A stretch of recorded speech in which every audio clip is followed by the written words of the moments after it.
What is going on, you guys? Welcome back to Down to the Wire. I'm Brian Costa. I'm Tyler Stringfellow. And we have a great show in store for you guys today. Obviously, back in the Koffler Center for the second time this year. Woo-woo. Tyler, how are you doing today, my guy? Doing pretty good. Have had one amazing day today. Team photos today. So looking good. Whole team looking good. Excited for a season, but just a great day. Great weather today. Yeah. 66 degrees. Perfect. Oh, loved it. Today is literally the definition of wear a sweatshirt in the morning and regret it by 3 p.m. Exactly. Yeah, like I went into work at like 2, kind of, a little chilly in the office. I step out, I'm sweltering, and I just needed to take that off immediately. Oh yeah. It's, in my opinion, fall kind of gets a bad rap for the time of the year it happens. Because it follows up summer, I think people kind of just are kind of always butthurt on the fact that you're missing out on those warm months, but you still get some pretty nice time throughout. Bro, people love the fall. Yeah. They're selling Halloween candy in the middle of July. People are already ready. Oh yeah. For fall. They love the seasons changing. The leaves are amazing. Red. Oh yeah. Orange, yellow, brown. Brown. Yeah, there's brown in there. But they love the seasons. Flannel season. Oh yeah. Flannels are amazing. I have a bunch myself, and they're one of the most comfy things ever. But No, I love flannel season. Tough thing for me is I have like one really good flannel that's like perfect to like wear over a shirt. The other ones I have, you have to like they're like larger, so you kind of have to wear them over a sweatshirt. Oh yeah, that's the look. Well, but right now it isn't like really that kind of temperature. No, it's not. Not yet. You need it to be like in the 30s before you consider doing something like that. So yeah. That's more of a 30s kind of. Yeah, that's a winter outfit. Yeah, that's a winter. That's an early winter outfit. But I'm a big flannel guy. But most of mine are too small. they keep shrinking on me, and it's so annoying. I buy a new flannel, throw in the wash one time, and boom. It's a toddler size. Yeah, no, that doesn't make any sense. It's a easy way to kind of rip you off your money. Lose situation. Pretty much, honestly. But Tyler, man, we have a ton of stuff to talk about in sports today. It has been one hell of a day. Yeah, the past 24 hours have been absolutely unreal. And I think that while there has been a ton of football news that we'll get to in just a second, I think we have to start in the MLB and talk about that amazing Red Sox wildcard game last night. Obviously, Red Sox took home the dub 6-1, beat the New York Yankees out in 6-2 rather, ended up beating the Yankees. What's better than that? Oh, you got to love it. Great game over at Fenway for the boys. I'm not going to lie to you, man. I was nervous coming into this thing. I was very nervous because I heard a lot. I was listening to other people talk about, the game coming up, and they were all talking about, what Red Sox team is going to show up. Mm-hmm. Are we going to see that team that we saw like at the beginning of this year, or are we going to see the team that we've been seeing these past couple weeks? And that is not the Red Sox team that we want. No. That was not the team that we wanted to see last night, and we didn't get it. We got a great Red Sox team all around last night, and it was amazing. They were hitting well. They were pitching pretty well. It was an amazing game.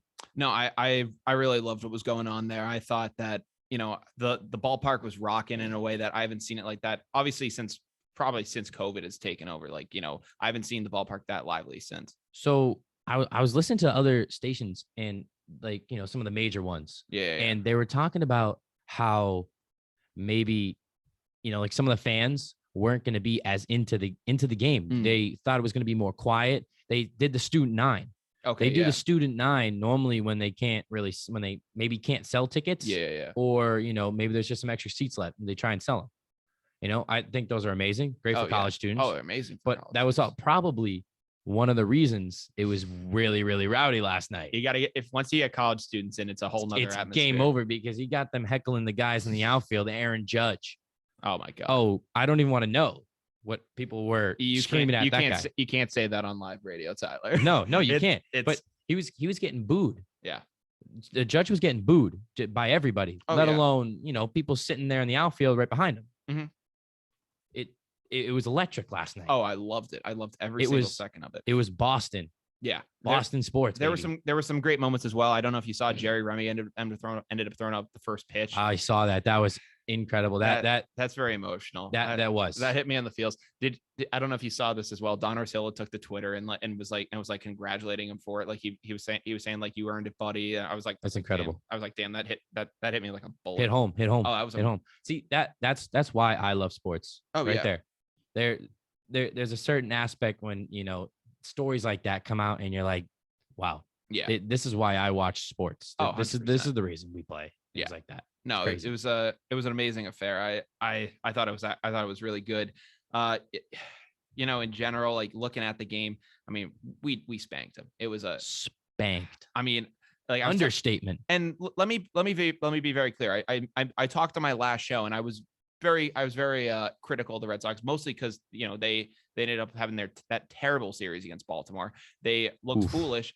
And when they were going into Washington, I was like, listen, Baltimore's the worst team in baseball. Washington's bad too, but like ain't that bad. Technically, the competition is a step up. So I was like, if Boston isn't on their A game for the freaking Baltimore Orioles, how are we going to be ready for Washington? And I had legitimate concerns, but they came to play. Devers hit an absolute bomb against in that final inning, and he helped propel us into the playoffs, because we lose that game, we're in 4th place in the division. We're not even thinking wild card. Mm-mm. So Devers helped out a ton.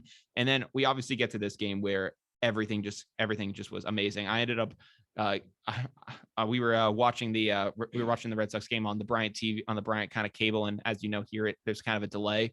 So big delay. So all of a sudden I get the notification about Xander Bogaerts hitting a 2-run bomb, and I just have to kind of like be like, I'm just kind of like rubbing my hands together. My friends are like, what are you doing that for? I'm just like, I can't say anything. And then all of a sudden I just see Xander on the TV tee off and just send this thing into center field. That was a moonshot.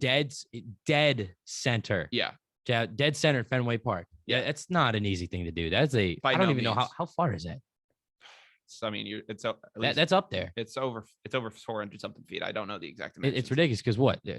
Left and right are pretty short. Yeah, and then right is the shortest. And then out in the triangle, which is the deepest part of the field, is 420 feet from home plate. Exactly. Yeah. So it's about a moonshot. No, he got under it, and he got every bit of that ball. Yeah. And what I liked about it too, from a Red Sox fan's perspective, is, obviously there's a ton of hype going into this game, and, you love it for like, the rivalry and all kind of like that kind of aspect of it.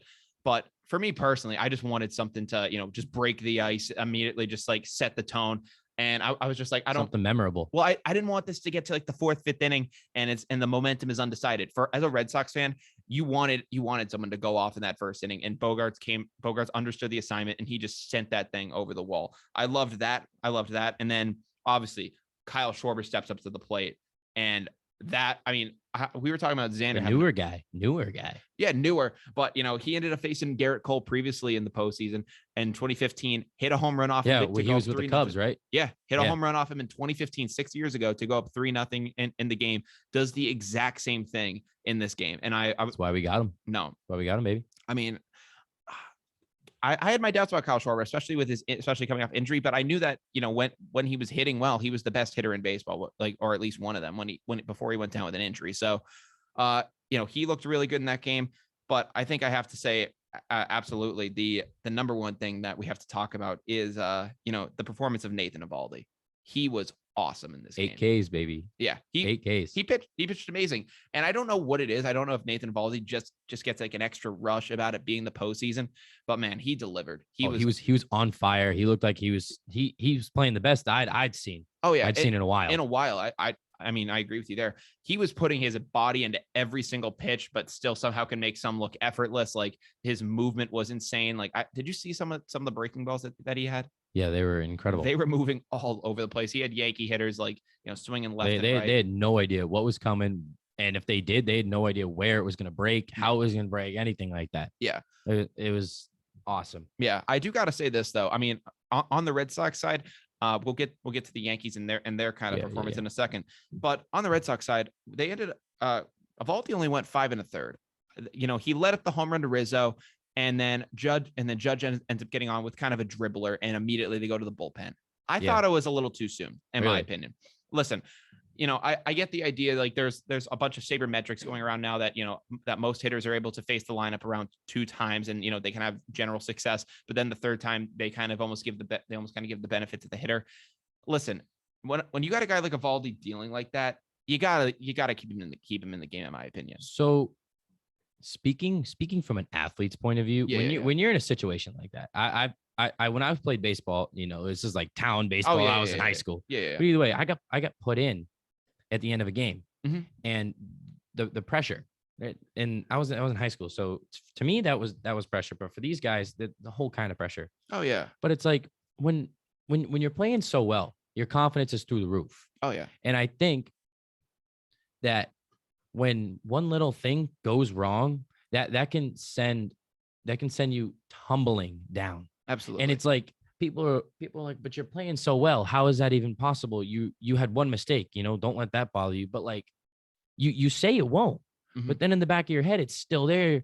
You're like, well, I'm playing well, but I let up that home run. I let up that single, double, everything like that. So I think it was the best move. I think it was the right move given the situation. Yeah. I mean, they wanted to keep the ball rolling and keep the momentum that they had because they didn't want that momentum to shift.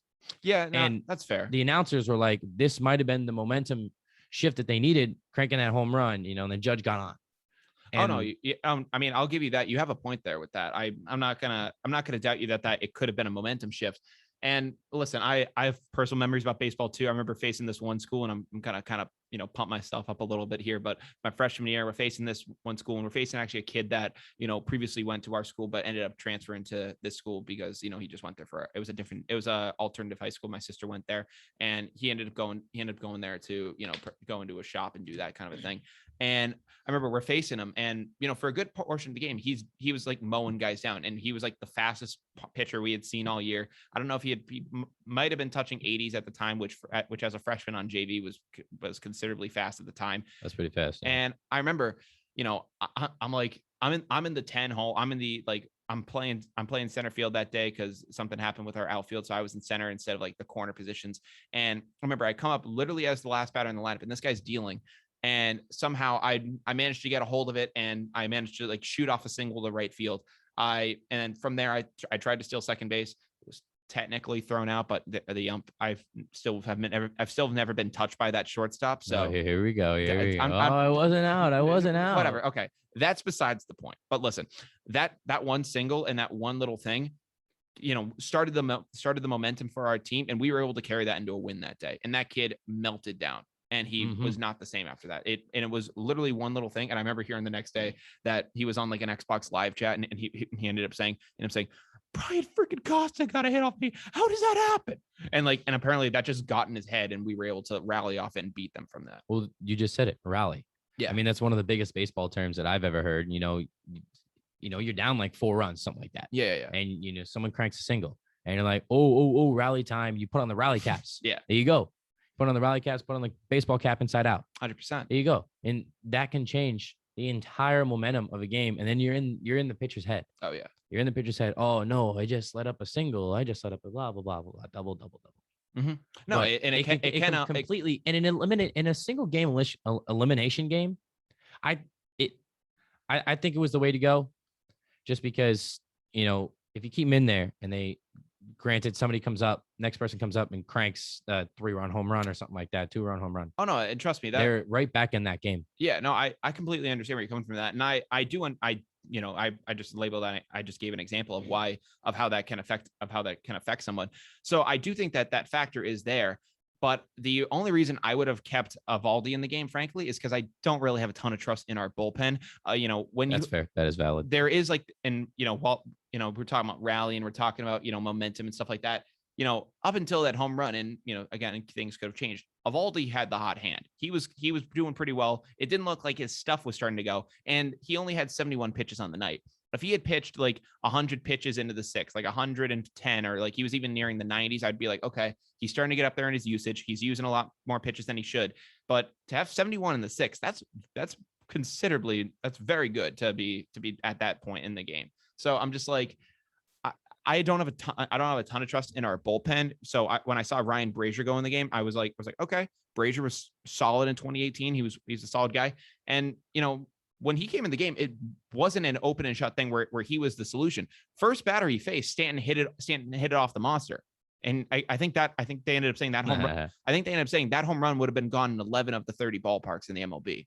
That hit. Too bad they were playing at Fenway Park. No, exactly. So sorry, there's a green monster out there. Oh, I totally forgot. Oh, you see that big green wall? So yeah, that helped. Welcome to Fenway Park. So one, the monster helped us a ton, but number two, our outfield is is just a defensive machine. They've got cannons out there. I mean, I think it was like Verdugo or it was Kike who made the relay then to Bogarts who shot out Judge at home. And that was one of the dumbest calls to send Aaron Judge home. Phil Nevin, the third base coach of the New York Yankees, is going to be fired. Well, I was watching the game and all of a sudden they're like, this is not the first time he's done it. Yeah. You think he'd learn. Yeah, no. This is an elimination game we're talking about. This is a game you're playing in Fenway Park where you're playing with a hostile crowd. Oh, yeah, totally. And Boston fans, I'll be the first one to admit it. We're not the nicest people. No, especially by no means. Especially when a New York team comes marching in. Oh, 100%. Thinking they got an easy win. No. And we're not going to stand for that. Oh, no. But they played that relay to perfection. They did exactly what they were supposed to. And everybody knew the role and they executed it perfectly. And what came out of it? Aaron Judge being thrown out at home. Yeah. I mean, listen, if you have a speedster, if you have Billy Hamilton or whoever the heck you have going around the bases, fine. Listen, I'm not saying Aaron Judge is a slow human being, but he's also a very tall human being. He's tall. That man is huge. No, and he's a unit. And for his size, he's incredibly fast. Yeah. But there does come a point where the size eventually does become a detriment against your speed. Like big time. And for him, I'm just like, listen, I guess they ended up doing something on StatCast and it was the fastest he's run all year. But I'm like, listen, still, like in that situation, you play it safe. They had like one out at the time. I'm like, yeah, one out. You keep the guy at third. You have that momentum of Stanton. At that point, then you have the Rizzo home run. You have Stanton getting over on second and whatnot. And I'm just like, yeah, it was definitely a blown opportunity by the Yankees, but. I think it was like they had like one of the tying runs on base at that point. Yeah. If they kept Judge on and they proceeded not to, and all of a sudden you got one guy or two guys or whatever, how many guys you got still on base and you got now 2 outs. Yeah. And mixed in with that, you got an entire fan base going absolutely berserk. Oh, we were going nuts. Oh, they were going crazy. And it was awesome. It was awesome to see, but why would you ever send that man home? No, I don't care who it is. Yeah. You need, even if you think he's got an easy way home, I think you keep that guy right there. You do kind of have to play it safe in that situation. It was a little, especially in a 1-game elimination game. We're not talking about a 7-game series here. Yeah. We're talking about that one game. Yeah. And the one game really does change everything. I mean, one area where it obviously changed, especially on the Yankee side, which I think it's appropriate that we get into them now, is Gerrit Cole. I mean, for one thing, Gerrit Cole turned into a puddle. He was awful in last night's game. He looked terrible. He didn't even make it out of the freaking third inning. I don't even think he got an out in the third. He went 2+. They embarrassed him. They really did. This is a $324 million pitcher, and you get him out of the rotation in the middle of in the bottom of the third, top of the third. Bottom of the third. Bottom of the third. Yeah. Bottom of the third. That's impressive. Oh yeah. He was rattled. Did you see Cora after that happened? He was pumped up in the dugout. He was fired up. He was so happy. When that happened, he smelled blood in the water. Listen, the home runs helped, but it was it was Cole leaving the game for when he realized, okay, we're in their heads now. We can capitalize. This is it. Yeah. There's no looking back now. We're going full on into this. We're going to win this game. Yeah. And, I've been discussing the whole Gerrit Cole thing with, a friend of mine I met on TikTok. He's a baseball commentator, Joel Flan, better known as Hey Kami on TikTok. I've talked with him about this whole, situation, and he's broken it down for me.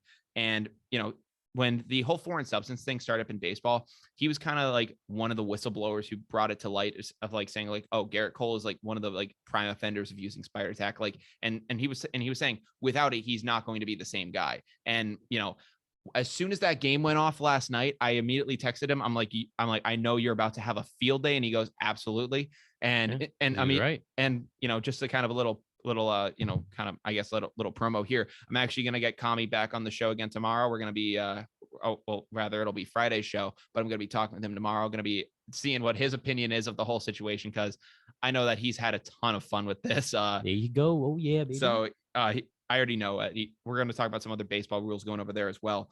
But I mean, to pay Gerrit Cole this much, he's already on the wrong side of this Red Sox Yankees rivalry for a New York standpoint. Yeah. He's on the wrong side. For the Red Sox, we love this Gerrit Cole. Oh, You know, yeah. we'll bring him back. We'll take this all day long. But you mentioned the thing about it being like almost like, a Game 7 atmosphere, like that 1-game playoff. I think had this been a 7-game series, Gerrit Cole sees more than just that inning. You think? I think so. Listen, he wasn't pitching great and he did not have his stuff by any means.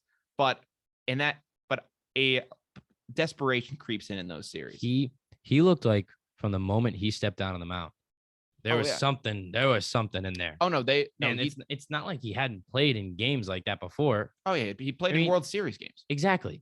So I have no idea. I would love to know what was going on in his head if this man was confident, and why he didn't perform to that $324 million that they paid him. Yeah, it really does baffle me, to be honest with you. What happened? And these are guys in the majors. They don't get rattled that often. That's why they're in the majors. Yeah. But when they get rattled, it destroys them. Game over, bro. Yeah. Game over for that man. I mean, RIP. Obviously my dad will be listening to the show. He probably is, but Hello. he's talked to me many times about a former Mets catcher by the name of Mackey Sasser.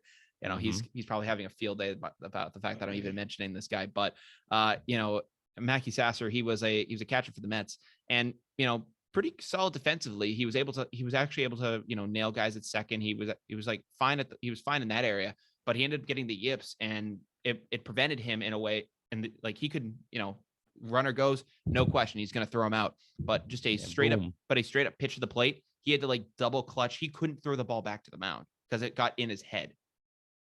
It was wow. It was this crazy thing. If you ever look up a video of it, he's like literally standing at home plate. He has to do a 1, a 2, a 3, a 4, 5, and then he can he's got to literally like wind up that confidence because he didn't want to be embarrassed enough of like having that happen. He's in his own head. Yeah. Eventually, I know what that's like. Eventually, I think they found. Eventually, like he ended up discovering that form of the yips. He played football in high school, and I think like it was like almost like a repeated head trauma and some. Like, because I think he used to be a quarterback. So like it was the motion of like when he would associate throwing a baseball back with throwing a football. And like, whenever he was getting thrown with a football, like you get hit by the defense. So I guess he started to associate that action with throwing it back to the mound. It was just getting his head, and like, he didn't realize until after he left the game. And then eventually it's game over. It collected them, but it's game over. I don't know what that's like. I don't know what's in Cole's head. Well, you said what that's like. What's an example for you in your sport? So I don't know if people know, but I'm on the swim and dive team here at Bryant University. And so last year we had our conference meet, and I was one of the faster kids swimming the 500 that was coming in. Yeah. And I swim. So we do we set it up so you swim in the morning prelims and finals at night. Only a certain amount make it back for finals. So top 10, top 12, something like that. Yeah. Either way, I swam lights out in the morning. Okay. I was seated first coming into finals, and all of a sudden, I see this big target on my back. Yeah. Like, people are gunning for me. I'm the number 1 seed. They're coming for me. Oh yeah. And I got way too in my head with that, and I wasn't having any fun. Mm-hmm. And all of a sudden, I completely bombed it. Ended up in 7th or 8th. Wow. Completely bombed it. I should have won by at least like 5 seconds or something like that. Mm-hmm. Roughly. And I got into my own head and was like, I don't know what to do. Like, I've done this multiple times. Why can't I do it right now? And I wasn't having any fun. Yeah. It is point blank. I wasn't having any fun doing it, and I know what it's like. Once you get that little thing in there that, you think you're going to fail. Oh, you 90% of the time you're going to fail. Yeah. And it's the weirdest thing too, because you can be so experienced in a sport, and I've been doing this for 16 years. Exactly. So when you're not doing something right and your body just physically isn't reacting the way that you want it to, it's so frustrating, and like, you'd have no idea what's going on. Yeah, you're like, whoa. Why am I not doing this? Why am I not thinking that? Why am I thinking this? What's happening right now? Yeah, I have a hard time thinking of specific examples in baseball. Well, even though I know there are ones with me. Yeah. But I know, I also did track in high school. I was a sprinter, but I also did shot put just because I would do sprinting, and it's a very quick event. So I needed something to kind of do on the side. So I did shot put, And the shot putting, it's a technique that I would do. There's obviously a spin that you can do where, I wasn't coordinated enough to do that, but there's this thing you can do called a glide where you get hunched over and you almost kind of like, kick back, almost like you're trying to like kick down a door, like in reverse. And, you essentially kick out and then you come forward and you throw the shot put like, with your arm and you go forward. Yeah. It's something that takes a lot of balance to learn. And, I'm not like the most balanced person, but I can, eventually learn how to do something very balanced. I remember I'm doing this thing and, I eventually kind of got it down to a science. At one point I was like, okay, I know where my body needs to be. And I remember I'm in a practice, I'm doing it. And all of a sudden this random girl on the team just comes up and, she was a friend of mine and she comes up and just says, yeah. And she just goes, hey, Brian. I was like in the middle of doing my glide and I was like, what? And I like stumbled over for a sec. I didn't drop it. I didn't hurt myself. Yeah. But I remember just being like, I wasn't even like afraid or anything like that. But I remember just being like, it just caught me off my rhythm. Yeah. And it took me, I swear to God, like 2 weeks before I could get that rhythm back and, be able to do a successful glide. Like I would go down in that position and I wouldn't feel balanced. I'd feel like I'm about to fall over it. Like I would open up too soon. And whenever I'd go to release it. Oh, I know what you're talking about. It gets in your head. And I know what you're talking about. Exactly. We've been swimming now for about 3 weeks. Yeah. We just got back in the pool here. Yeah. And, we were swimming at a YMCA and my stroke felt absolutely terrible. Really? I couldn't find a nice ride in the water. I couldn't find power through my arms and stuff like that. Wasn't kicking well. Yeah. And then this last Friday, everything finally comes together. And, I'm getting a nice ride. There you go. Ride in the water, and it's a big psychological game. Oh, like that whole 2 weeks, I'm like, what is happening? Like, I'm 21 now. I've been doing this for 16 years. It's not just going to leave you. Yeah. I'm like, am I getting washed up already? I still have one more year. I still have this year and the following year. This can't be happening already. And in your mind, you're just like, am I actually like coming out of my prime? Like, how is this possible? I'm 21. Yeah, literally. Like I was thinking it the whole time. Like, is it ever going to come back? Guys usually aren't in their prime at this point in their age. So it's I'm like, what is happening right now? Like, and it was putting me down. I wasn't swimming to my best capabilities. I was just mopey at practice, and I'm a guy that's always smiling. Oh yeah. I'll never have a frown on my face. I make the best out of a bad situation. I tried it. There's no point in being mad. Yeah. But I was all mopey. Well, like, what's wrong? I'm like, I think I'm washed up. And I look at my coach. I'm like, hey, coach, I'm not the young whippersnapper I once was back in my heyday. And she's looking at me. She's like, dude, you're 21. Knock it off. It's like, calm down. Yeah. Relax. I remember I had a similar situation with, I was in another thing that can, occur that can make you kind of feel like that too is, being sick, which I don't know if Gerrit Cole's sick, but Michael Jordan flu game, baby. Yeah, there's no excuse. Yeah. I mean, he came through, but I remember I do a kind of a baseball example here. I was playing I was in one of my varsity tryouts and we're in the gym and we're doing like shuttle runs, like down through the gym. So we're like, I hate the shuttle run. It's awful, but we're doing them and we're doing the suicides and whatnot. And I remember like, I was like one of the faster guys on the team, not trying to really flex here, but like I was like an outfielder. So I kind of just had that as part of me. I even mentioned I'm a sprinter. So I was one of the faster guys on the team. Hey. And man, when I swear to you, I was barely making it through these shuttle runs where, usually I'd cruise through them and at 18, I had that exact same moment in my mind. I was like, am I like getting too old for I this? was like, am I washed up at 18? Like, what the heck is wrong with me? Yeah. And I remember like, I didn't feel sick, but I remember waking up the next day and I think I had like strep throat or something. And I was just like, you gotta be kidding me. Walking in the next day with a cane. Oh, I'm getting too old for this. I was like, am I gonna have to like call it quits? And then eventually I realized, you're just sick. So like, yeah, there you go. So then I got over it. The reason for something. It was all good. But I know we've been, talking some trash about Gerrit Cole, like saying that, he might be suffering from some of this as well. His own head. Something's going on. As a Sox fan, I appreciate it. I mean, obviously, as a person, it sucks, but at the same time, he's super gluing his fingers to the baseball. So anyways, I do want to, try to be a little bit partial here and do kind of give the Yankees their due. I won't. Well, this is kind of an undeniable thing. This is and it has been the reemergence of Giancarlo Stanton. Oh, he was hitting cannons. Man, when I tell you, I didn't think we were going to see this version of Giancarlo Stanton ever again in baseball. I thought he was going to always be injury plagued. I thought, we were going to see washed up. Well, yeah. Well, I thought we were going to see the 200 strikeouts like every year going forward. I thought he was just going to look like some, he is a power hitter, but I thought he was just going to look like some almost like how Joey Gallo looks, where he's like batting below the Mendoza line and he, has 35 bombs. I thought that's what Stanton was going to become, and it was going to, almost be like a Chris Davis type. He batted like 273 this year. He had 35 or so home runs over like 130 something games. Had himself a pretty good season, first time back, and I'll give him credit for it. I didn't think we were going to see this again. And going into the playoffs, he was swinging one of the meanest bats, in the league.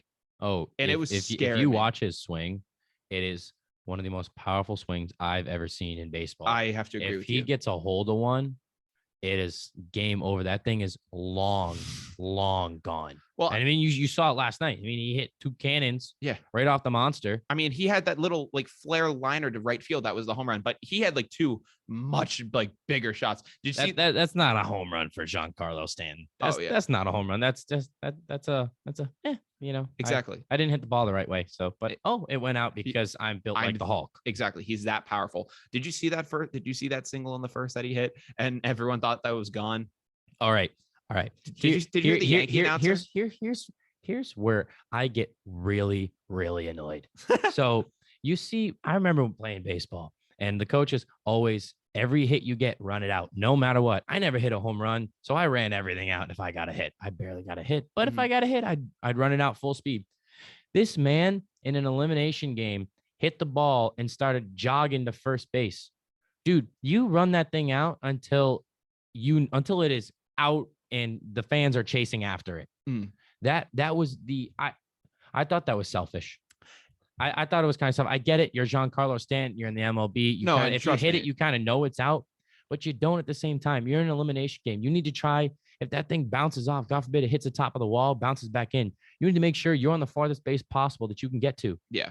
He easily should have been on second base.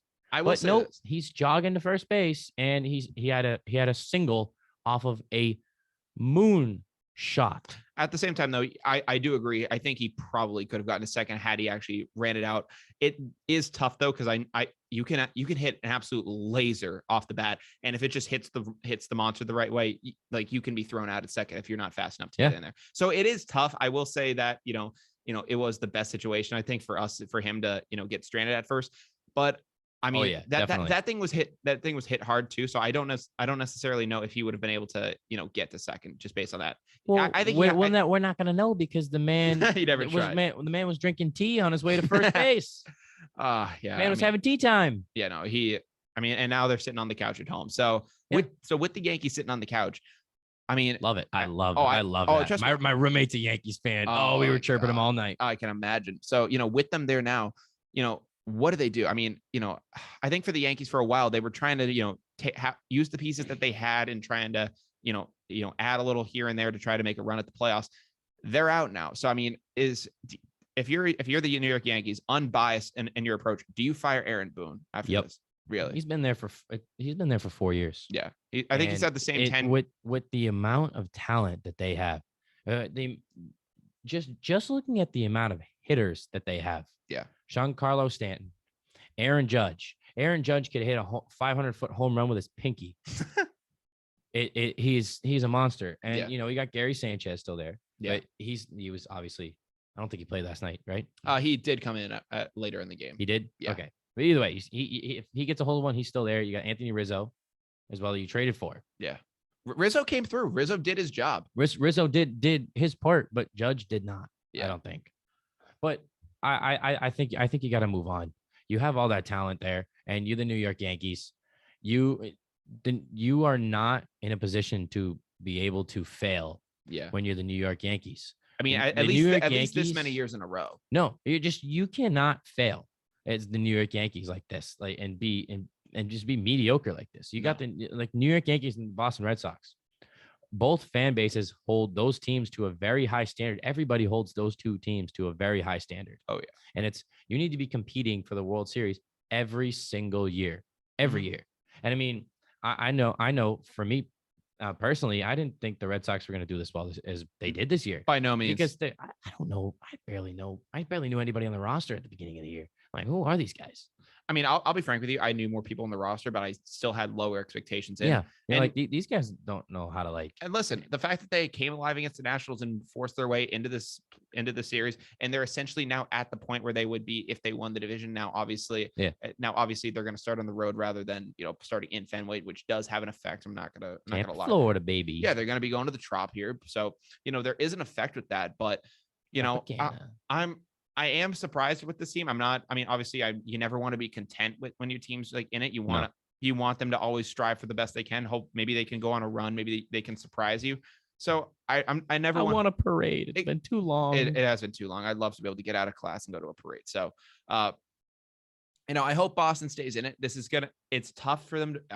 Hopefully like all their pitchers can come alive and they can have something to rally around. Hopefully Chris Sale, turns it on in October and he's ready to go. Nathan Eovaldi seems to be good to go as well. So, there's definitely some great things I'm looking forward to in baseball news. But I think it is time that we transition things over into NFL news because my God, have there been some storylines over there? Obviously, we'll cover the Sundays, some of the big stories from Sunday's game in a little bit. But obviously, I'm laying in bed. I'll set the scene for you. I'm laying in bed today, and I have a fantasy football group chat with some of my friends back home that I run it with. I'm currently 1-3. I'm actually just like the New England Patriots right now. Kind of modeled my strategy after them. Going to go 1-3 and then going to win the Super Bowl. So there you go. That's the strategy this year. That's a good one. That's a good one. So it's only up from here. But I'm sitting in bed, and all of a sudden I just get a text. And I just see a WTF text from my friends in this fantasy football group chat. And, just like with my eyes still glazed over, I'm just like opening this thing up and I just see Stephon Gilmore has been released by the New England Patriots. And I'm like, come again? Is this from like a Darn Schefter account? Like a fake April Fool. Yeah. Is this like a fake Adam? Yeah. Is this like Yankee fans just trying to like get back at us and like trying to like troll us after the fact, even though we just beat them to a pulp? And no, Adam Schefter was like legit. And we saw the news that Stephon Gilmore had been released by the New England Patriots. Obviously, now that this news has now changed and Stephon Gilmore is now on his way to the Carolina Panthers in exchange for a 2023 6th round draft choice. Are you kidding me? You are going to trade one of the best corners in the league and one of the reigning defensive players of the year. 2 years ago? 2019, yeah. Yeah, 2 years ago. Brady's last year in the league. Or with the Pats, rather. Yeah, Brady's last year in the league. That ain't coming for a while. But you got a guy that's one of the 2019 defensive player of the year, and you're going to trade him for a 6th round pick. I mean, come on. But I also get it. Man's got a big contract. He's got this year left on that contract, and no one probably wanted to trade for him other than the Panthers because who knows? Say he gets traded to the Jets. He doesn't want to go play for the Jets. He's going to stay there he's going to play out his contract and he's going to go sign somewhere else. Exactly. I mean, that is it worth? It's not even worth it. So I think Bill going around and asking people, oh yeah, I want a 1st round pick for Gilmore. Well, we're not going to give it to you because what if he doesn't sign? Yeah. Well, there's a snag in the deal. Well, I mean, here's the thing. At this point, you're not getting a 1st round pick for Gilmore. The only time you would have gotten that is, had you realized, Brady, like as soon as Brady left the Patriots, I would have traded Gilmore, Really? Looking back on it now, say you traded Gilmore before the start of that season, whatever team had gotten him would have gotten that year of control plus this year as well. So you would have gotten 2 years of control of like the former defensive player of the year cornerback.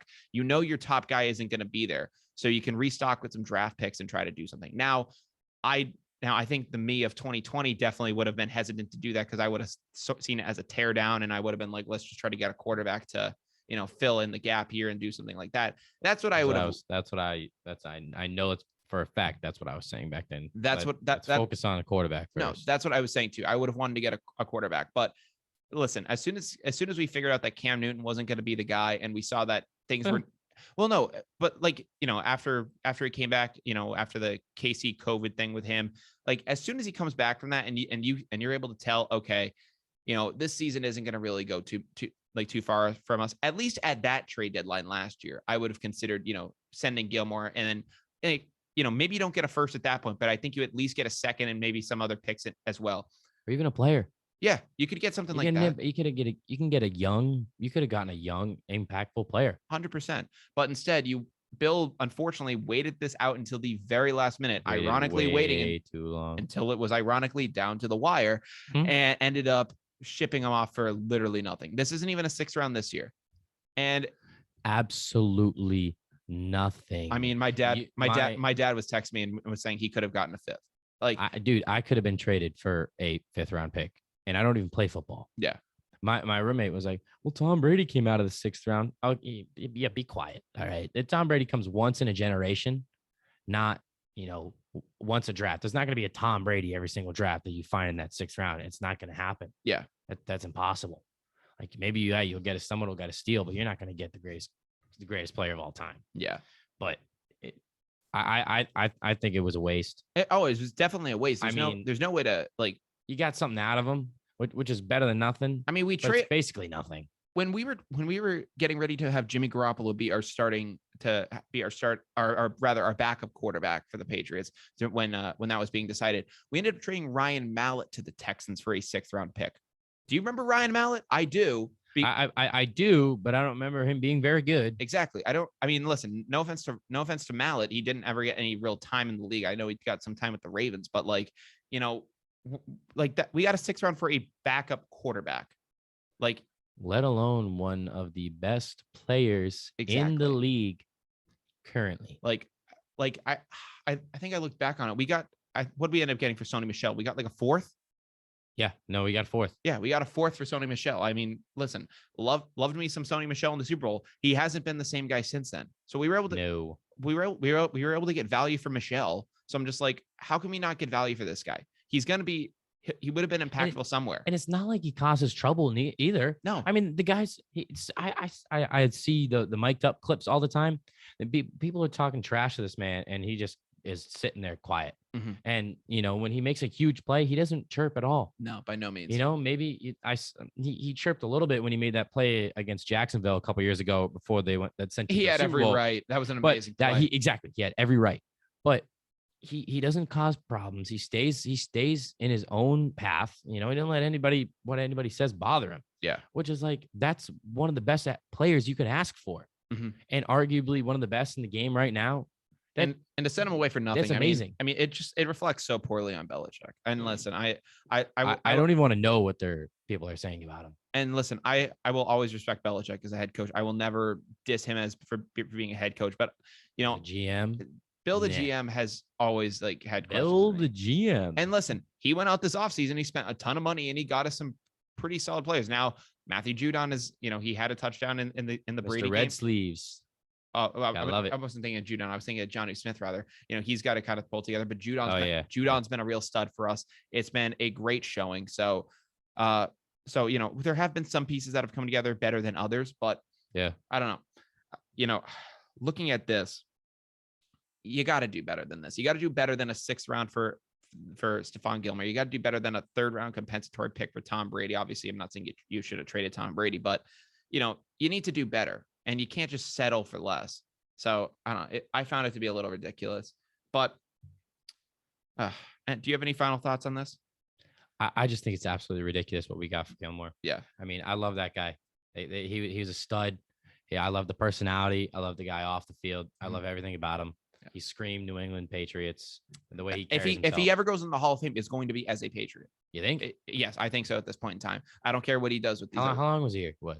He was here since 5 years. I'd say, and he was great in Buffalo, but in my opinion, he earned his stripes. If he gets in the Hall of Fame, he earned the stripes here. I think his first year was Super Bowl 52 when we played the Eagles. Correct?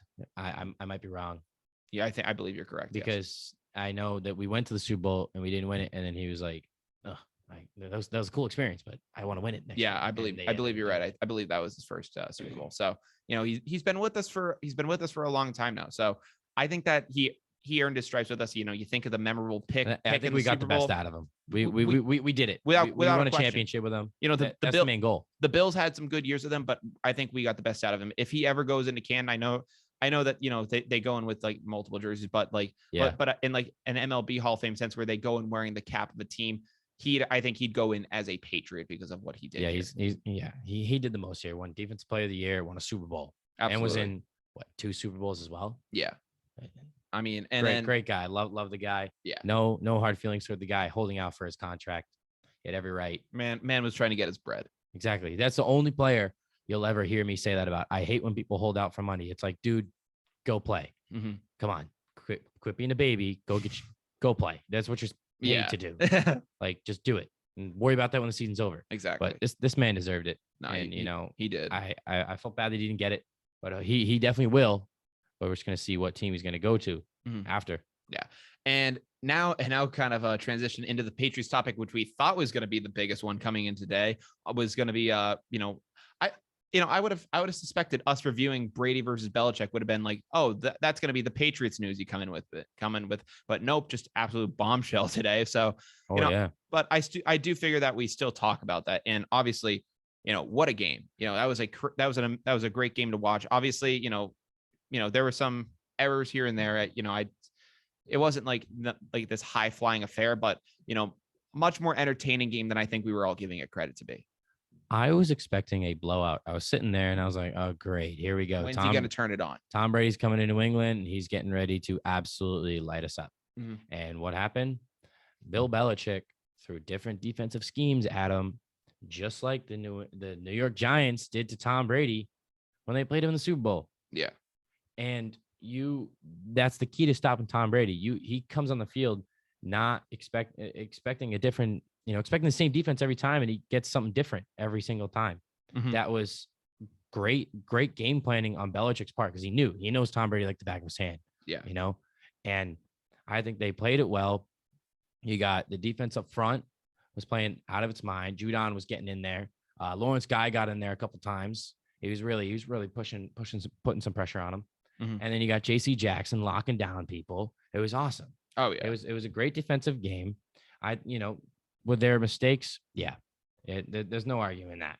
Mac Jones threw an interception that was like literally thrown right to somebody. I felt like it was bad.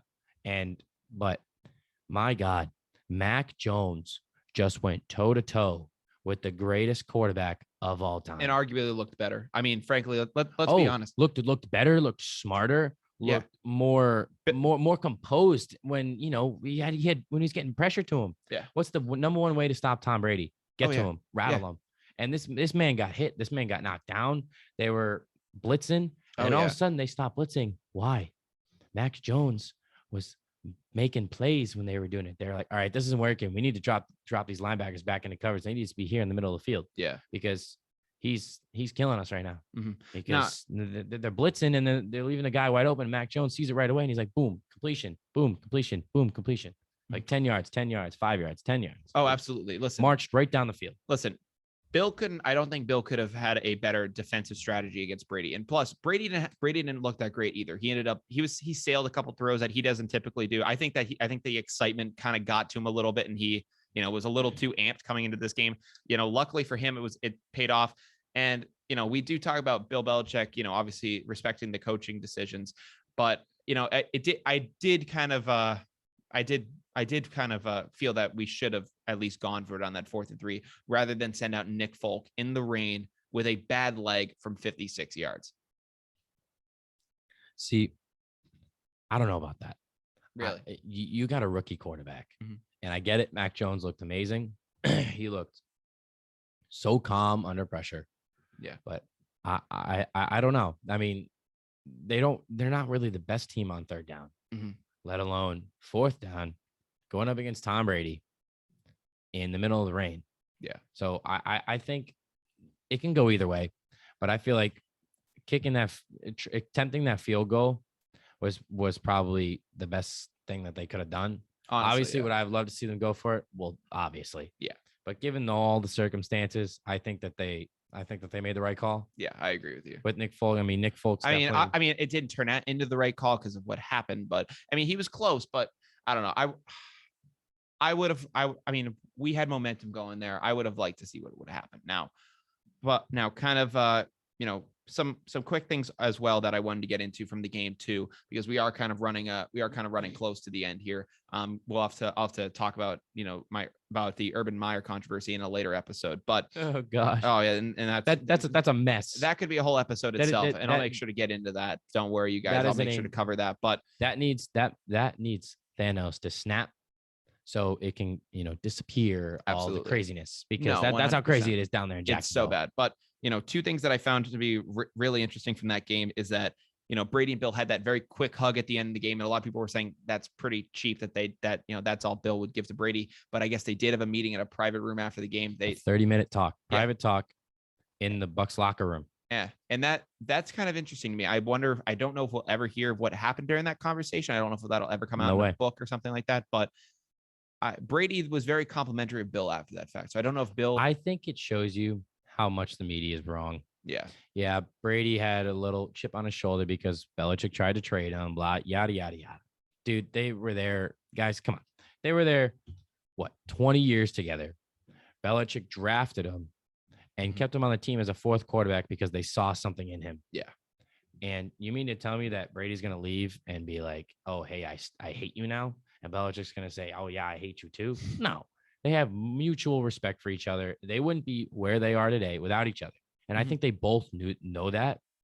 But I think that meeting was very beneficial. And it shows you that the media, I think, is just sitting on a throne of lies. Oh yeah. They're just making stuff up because but that's how the media works, man. That's how you get your clicks. And that's true. That is true. That's the game, man. So I mean, but I love to see it. I absolutely loved that when that story came out. I was like, this is amazing. And Brady ended up posting a picture of them, from the quick hug on Instagram saying like, thanks, coach. So I mean, a little goes a long way, I think. I just want these guys at the end of the day to be good with each other. I don't need like a bitter like Hall of Fame acceptance speech where like Belichick like doesn't show up and this is like just some more drama that like carries into their later years and eventually they have regrets about it. I want them to eventually be good with each other, and seeing that was a good story. But before we do go down to the wire, the last thing I wanted to talk with you guys about, and with you about Tyler was was specifically Richard Sherman. He got picked apart in this game by the Patriots. He signed very recently. He signed very recently with the Bucs. I think he was expecting not to have to play for a couple weeks so he could learn the playbook, get back into it. But man, in this game, he looked like he showed his age a lot, and he does not look like the Richard Sherman of old. Well, they knew he just signed with the Bucs, and like 2 days before that game. So he's getting new to that whole defense, the whole coaches, the whole team, everything. That's new everything for Richard Sherman. And yeah, he's old. What is he, 33? Yeah, I mean, and again, for a cornerback that's older. And for a cornerback that hasn't played. Yeah. In what? 200 something days, they said. Yeah. That's almost a year. Exactly. That's absolutely insane. That's the first person I go after. When you get a star cornerback like Gilmore that goes out with an injury, and somebody comes in, who are you going to go after? The new guy. Yeah. Who are you still going to go after here? The new guy. I mean, that happens to be Richard Sherman. The thing is, Sherman though is a new guy. I mean, listen, he's not a stupid guy. He went to Stanford or Harvard, I think he went. Yeah, or Stanford. Yeah, but you wouldn't know it. I mean, well, he had that door incident, but yeah. Besides that, I mean, that door should be put in the Hall of Fame. I mean, oh yeah, Richard Sherman's door. Our offensive line should sign that door, to be honest with you. But it's been a crazy go of it. Obviously, kind of getting pushed against the schedule here. Kind of being eventually we're gonna have to save some things for future episodes, but we are unfortunately now down to the wire, which means I'm going to do a quick kind of run through what we talked about in this episode, and we'll get you guys on your way. Obviously started things off breaking down the Red Sox wildcard win over the Yankees. Let's go. Amazing. Electric. Can't wait for this series against Tampa Bay. Hopefully we take it to them. Hopefully JD Martinez is good to go. I hope that, he wasn't on the wildcard roster, so hopefully he's around to go this time. He'll be good to go. Yeah. Little sprained ankle. He's good to go. Exactly. He will be. In NFL news, obviously, we talked about the Stephon Gilmore trade going to, down to the Carolina Panthers after it was originally reported that he would be released by the team. And we wrapped things up talking about the Brady Belichick return game. We talked about all the headlines going into that. Didn't talk about Brady breaking the all-time passing yards record, but great achievement. Great. What better place to do it than Gillette Stadium? It was written like it was a storybook. Storybook. Amazing. Right, it was an amazing ending, but obviously, crazy week. Got another show coming out on Friday with Hey Kami. That'll be a great one coming out for you guys. But from Down to the Wire, I'm Brian Costa. I'm Tyler Stringfellow. And we will see you guys next time. Take care.